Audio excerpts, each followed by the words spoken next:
Beeramguda division పరిధిలోని సృజన లక్ష్మీనగర్ కాలనీలో నూతనంగా నిర్మించిన కాలనీ కమాన్ను పటాన్చెరు నియోజకవర్గ కాంగ్రెస్ పార్టీ ఇన్ఛార్జ్ కాటా శ్రీనివాస్ గౌడ్ ప్రారంభించారు. అమీన్పూర్ పట్టణ కాంగ్రెస్ అధ్యక్షుడు శశిధర్ రెడ్డి తన సొంత నిధులతో ఈ కమాన్ను నిర్మించారు. ఈ కార్యక్రమంలో సంగారెడ్డి జిల్లా మహిళా కాంగ్రెస్ అధ్యక్షురాలు ఆట సుధా శ్రీనివాస్ గౌడ్, మాజీ కౌన్సిలర్ లావణ్య శశిధర్ రెడ్డి పాల్గొన్నారు. ఈ కార్యక్రమంలో బీరంగూడ శ్రీ బ్రహ్మరాంబ మల్లికార్జున స్వామి ఆలయ చైర్మన్ సుధాకర్ యాదవ్, ఆలయ కమిటీ డైరెక్టర్లు సృజన్ లక్ష్మీ నగర్ కాలనీ అధ్యక్షుడు శ్రీనివాస్, కాలనీ సభ్యులు, మాజీ అధ్యక్షుడు ప్రవీణ్, కాంగ్రెస్ పార్టీ సీనియర్ నాయకులు, కార్యకర్తలు, కాలనీ వాసులు, యువకులు, మహిళలు పెద్ద సంఖ్యలో పాల్గొన్నారు. మరి ఈరోజు బీరంగూడెం డివిజన్ సంబంధించి మరి ఇక్కడ రోజు ఈ ప్రాంతం అంతా కూడా అభివృద్ధి చెందుతూ ఉంది. కొత్త కాలనీలు ఏర్పడుతూ ఉంది. దాదాపుగా వందల కాలనీలు ఏర్పడినటువంటి ఈ ప్రాంతం దినదిన అభివృద్ధి చెందుతున్నటువంటి ఈ ప్రాంతంలో మరి ఇక్కడ దాదాపు 150 ఇళ్ళు ఉన్నటువంటి సృజనా నగర్ దానికి ఒక ముఖద్వారం కావాలన్న ఒక ఆలోచనతో మరి ఈరోజు శశిధర్ రెడ్డి గారు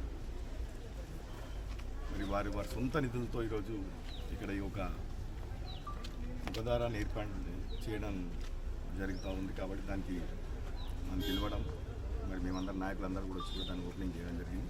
చాలా సంతోషం అనిపిస్తూ ఉంది.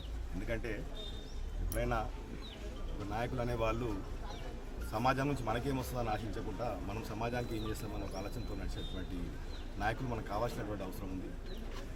అందులో దానికి నిదర్శనం నేను అంటా ఉన్నా మరి శశిధర్ రెడ్డి గారు, అనేక మంది నాయకులు కూడా నిత్యం ప్రజలలో వండుకుంటా, ప్రజల సమస్యలు తెలుసుకుంటా, వాళ్ళకి చేదోడు వాడవడుగా వండుకుంటా, వారికి ఎప్పుడు కూడా ఏ రాత్రి వాళ్ళకి కష్టం వచ్చినా ఇబ్బంది వచ్చినా ఓన్లీ అభివృద్ధి కార్యక్రమాలే కాకుండా మరి వారి పర్సనల్ విషయాలలో కూడా ఏదన్నా ఆపద వచ్చినా వెంటనే స్పందిస్తున్నటువంటి మా నాయకులకు అందరూ కూడా ప్రత్యేకంగా వారందరికీ అభినందనలు తెలియజేస్తూ ఉన్నారు.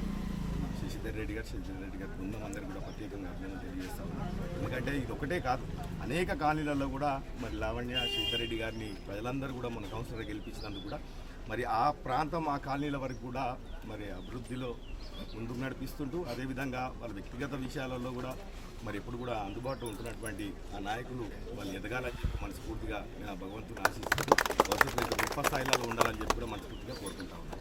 కూడా వారికి అందుబాటులో ఉంటున్నాం కాబట్టి వారందరికీ కూడా ఇంకా అభివృద్ధి చేసుకోవాలి. రోడ్ల విషయంలో కూడా చెప్తా ఉన్నారు. తప్పకుండా అది కూడా త్వరలోనే స్టార్ట్ చేపిస్తామని చెప్పి ఈ సందర్భంగా నేను మాటిస్తాను. రైట్.